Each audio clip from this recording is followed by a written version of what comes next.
What's up, everybody? It's your girl Ty here. You know, when you get in your 50s, you don't give a shit about a lot of stuff. Let me give you an example.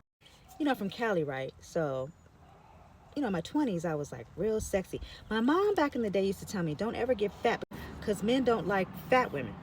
And as I grew older, I found that to be quite true. But then, too, in Los Angeles, as I mentioned before, there's no ugly people and there's definitely no fat people. So there's an image that us girls had to uphold, right? And in my head, I'm thinking, okay, well, I can never get fat because then, like, you know, I'm never going to find a good man. And then as I got even older, like in about 30 or so, I realized, like, a lot of women are doing all of that for nothing because you're still going to get cheated on.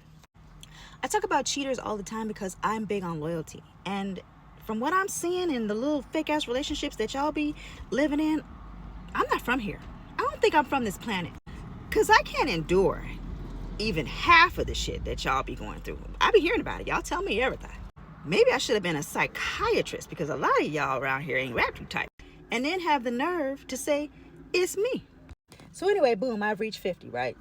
And the other day I was watching Coco and Ice-T. Okay, I got a funny story about Ice-T. When I was modeling, I used to run into Ice-T all the time, and he looks so much like my dad. I have to show you guys a picture of my father. He resembles that man so much, and every time I saw Ice, I would be like, hey, Dad. I told him the story, how he looked just like my dad. I was amongst these people, so we were always out at the same places. And when I saw him, I'd be like, yo, hey, Dad. And he'd be like, hey, daughter, just, you know, on some cool shit. So when he met Coco, I was just so happy for him because his vibe is just a good man, you know?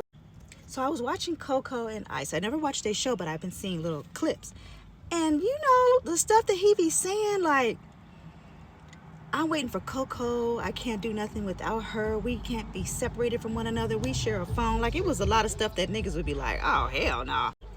Us women want that. The other dude, Russell Wilson, Sierra's man. Oh, how he steps to the side and let her shine when it's time to take photos and stuff. And he looks her up and down and is so horny for her. You know what I'm saying? I only got eyes for you type vibes, you know? That's what we be wanting. But that shit ain't out there.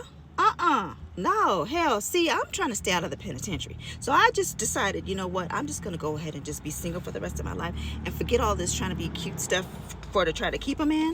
So I said all that to say, when you hit 50, it's going to be a lot of stuff that you don't care about. And for me, I ain't finna starve myself no more. I'm finna eat.